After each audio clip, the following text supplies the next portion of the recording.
this moment. Can we ride? Yeah. Nothing's stopping us tonight. No, not a single brake light in our sight at all. Way in our way. I'll be your passenger.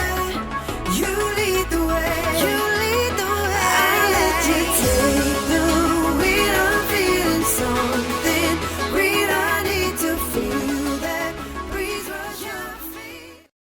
So check this out. I used to have this part that flipped down all the time. And then I had that clipboard sitting on here that always flew all over, flopped around. This was the only cup holder I had because there's two in there, but they're real shallow and you put anything in, they just fall over. So I bought this on eBay. These can go in to hold the cup tighter. Depending on how small the cup or your water bottle, whatever it is, you can press that, it springs back out. But this is a contractor's edition, so it folds out, only goes that far, and then it has the clip there and all your stuff in there. And it has this whole center area that's big. Little tray, keep change, pens, whatever you want in there. But it was 42 bucks or 46 bucks. I found it on eBay, and then 3 days later I found it for $42 at Tractor Supply. So either way, it's nice. It fits in there nice. It doesn't really move around much. It's nice and comfortable for a pad. It has a clipboard right in it, and it's got the cup holder, so I like it.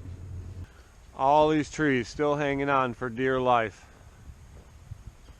Usually by now all these are down, and we're in 3 foot of leaves down here. And then they pack in right along the driveway all the way out to the road. And usually we blow them all out into the driveway and then blow them all the way up this way to over here to get them on a trailer. But this year we're going to blow them out into the driveway, push them all the way up the driveway with the leaf plow, and then suck them up into the vac system on the other trailer and make our lives much easier. But they get bad over there. Alright, I don't know how much this you're going to be able to see because I'm not walking the whole thing, but it starts way up there at the house. See, all this, we just have a little pile here. There's still the whole house to blow out around, and like I said, a ton in the trees. This is just the first wave. We'll do this 3-4 times on this property. But this is just the edge of the driveway, 4 foot over to the fence line, and then it dips down up there. But we blew out the edge of the driveway all the way up. And then, I don't know, well, you can see it, but it goes all the way out to the road. That's a long way. Hey, Ryan, how far you think it is from here to the road? 800 feet. Okay, so that's the length of it. It's 800 feet. And it's a pile like this all the way down. All the way out the road. And that's just the left-hand side. Just that 3-4 foot. And then it kind of slopes down and spots a ditch, but there's a fence line there. All this tree brush stuff that all the leaves get caught in, that's just blown out to there. Now usually every year we go down, then we use the blowers and we blow it all the way down until we get to about to the first set of where the stone is in the pines, and then we push it off into there, and then we just start bagging it up the best we can, and it's a pain. So, and then we got to load it up on his open trailer that is exactly the same as mine, but 2 foot longer.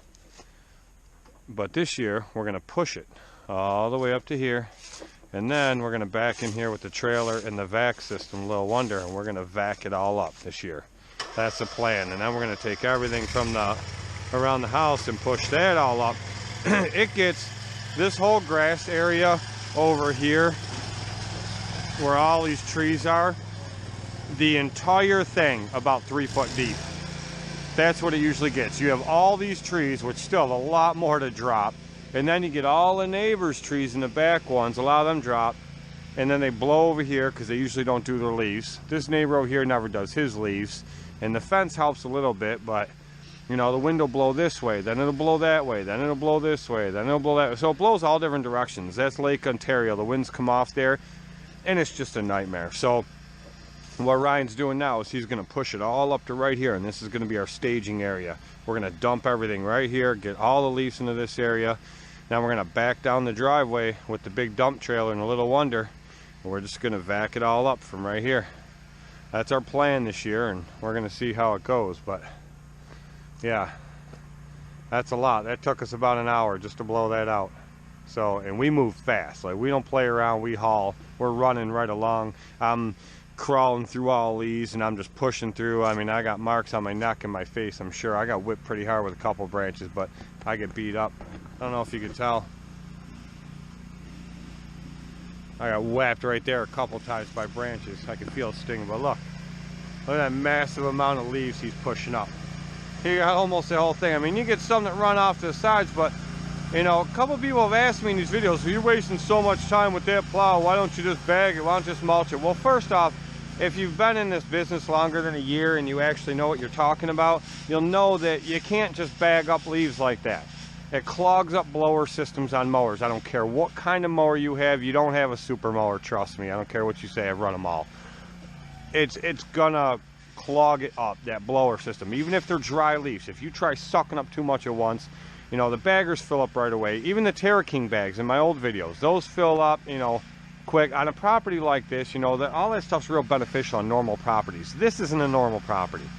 And there's no way you're mulching up all these leaves. It's not happening. You can spend hours going over them, but you know what? They're going to turn to such a thick, powdery dust, it's going to kill the grass wherever they lay. So this is the way to do it. You gotta, I mean, and we can't, there's nowhere to dump on site. They got to be hauled off site. So, you know, everything considered, this is the way to do it. Been having trouble to sleep now for a couple of nights. Need to rebuild myself to come alive. It all makes sense now, now that the lights out. It's a different world to me, it makes me feel down. Wait until the storm comes out, until the sleep comes and makes it alright. Waiting for the morning light.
So we ended up with one pile midway, because pushing it to full length, it was just coming off the side so much.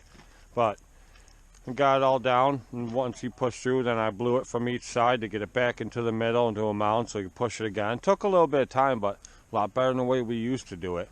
And then we just walked the driveway with the backpack blowers to pick up the little bit that was left. But we got half it there, and the other half right here. I had to weld part of the walker. Right where, if you're looking at the back of the walker, underneath the hopper, there's these braces that come down and they connect right above where the pivot wheel is in the back. Well, there's tabs that stick out from the frame, and then the supports that come down from the back of the walker, there's holes in them, and a bolt goes right through them and then right through those tabs. Well, those tabs, at some point, some idiot that doesn't know how to welded them, and must have broke them off or something, and then tried like welding them back on, so they're half-ass welded. They're really crappy. Well, they both busted. They're cracked. And so I cleaned them up the best I could, and I laid a good bead of weld on both of them in there, and they're still shit. They're still crappy, but they'll hold for now for me to finish up my cleanups. What I'm gonna do is I'm gonna take 2 pieces of quarter-inch thick angle, real strong stuff, and I'm gonna cut it to the exact size I need once cleanups are over, and I'm going to weld them new tabs in there, and then connect the support arms that come down with the bolts through. I'm gonna weld them new tabs in there, drill holes in them, and then bring the supports down and bolt them back through the way they should be, and it'll never come apart, ever. There's no way, because one, my welds don't break, and two, the 1/4 inch thick steel, you're not going to break through that. I don't know how they manage to break these other ones off. I've been told that there's certain points in certain areas on the walker that the frames do crack, but this isn't really frame, this is tabs. I'm guessing that it was just from constantly overloading the hopper, or, you know, not overloading, but filling the hopper up and then bouncing that thing around and beating it around and hopping all over the place and it's slamming down. It's the only way I can think that those would have broke. So pretty much from abusing the machine. So anyway, I got that fixed for now, enough to get me through so I can finish out this season.